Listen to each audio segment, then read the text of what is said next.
Mineral water ప్లాంట్లకు అనుమతి తప్పనిసరిగా ఉండాలని ఆసిఫాబాద్ సిఐ బాలాజీ వరప్రసాద్ అన్నారు. జిల్లా ఎస్పీ నితికా పంత్ ఐపీఎస్ ఆదేశాల మేరకు జిల్లా కేంద్రంలోని 13 వాటర్ ప్లాంట్లను ఆయన తనిఖీ చేశారు.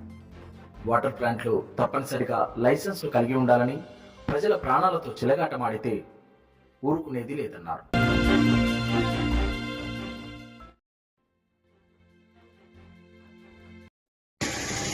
అందరికీ శుభోదయం.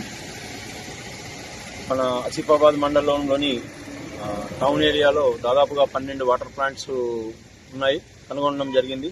ఈ వాటర్ ప్లాంట్స్ ఎస్పీ గారి ఉత్తర్వుల మేరకు, అదేవిధంగా ఆసిఫాబాద్ సబ్ డివిజన్ ఏఎస్పీ గారి ఉత్తర్వుల